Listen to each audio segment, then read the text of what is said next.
Alright, Grabmaster, magandang araw. Ngayon is pag-usapan naman natin yung tamang paraan ng pagsuntok. Lagi kong sinasabi na ang suntok dapat is short, no? Short, maiksi lang or maiksi lang yung velo, no? Pero nandun na yung speed and yung lakas niya. So, ano ba yung sinasabi ko na kabaligtaran ng short punches? So, short punches, mostly, ito is yung mga nasa baguhan, ano? Ang suntok na kanan is talagang, yung kanyang arms is talagang ibinabatak niya ng malayo, no? Kaya nga, short to is yung malayo yung kanyang bitaw or pagsalida ng suntok. So, pag susuntok siya ng kanan, ganun. Pag susuntok siya ng kaliwa, ganun. Pag susuntok siya ng uppercut, so talagang malayo, no? Malayo. Tapos malayo din, ano? So, ano ba yung short punches? So, short punches, nandito yung kamay mo. Almost dito rin lang manggagaling. So, lalagyan mo lang ng twist ng katawan. So, paano ba yung twist? So,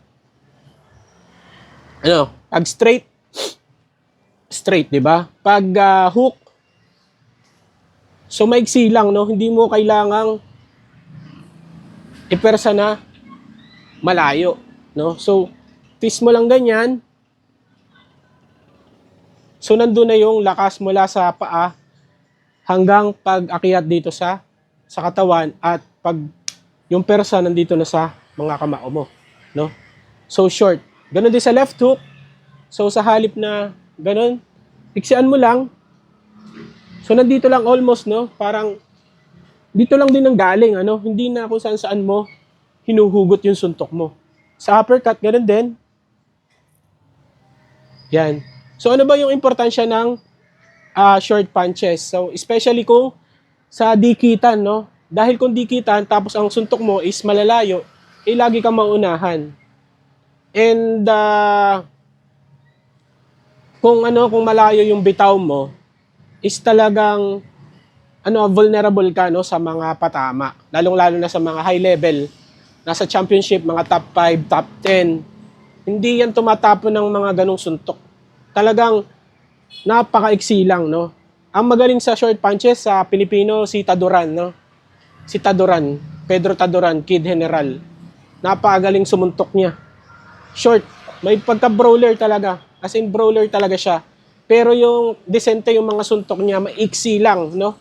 So, talagang nandun lang siya. So, nakaganto si Taduran, no? So, maiksi lang. Pero nandun nagagawa niya na bigyan ng lakas yung suntok niya dahil kahit maiksi lang yung salida niya.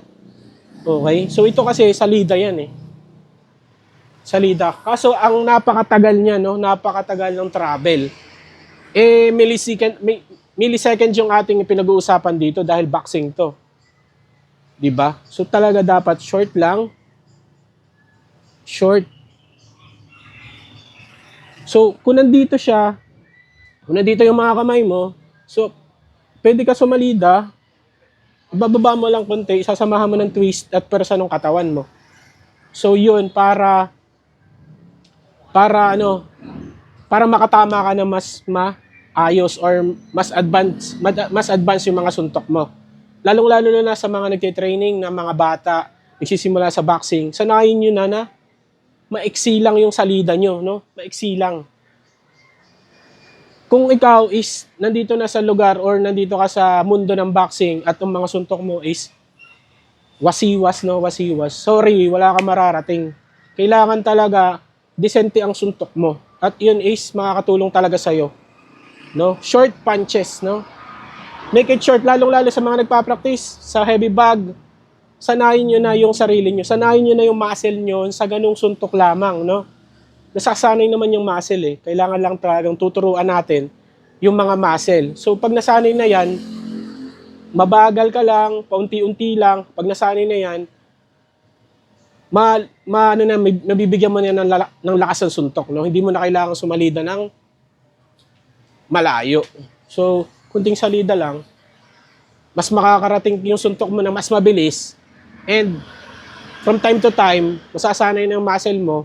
So, magagawan mo na siya na bigyan talaga ng lakas ng suntok, no? Si Lamont Roach, no, yung kontra kay Gervonta Tank Davis. Ganun yung mga short punches, no? Talagang maiksi lang. Talagang nandito lang sa harapan.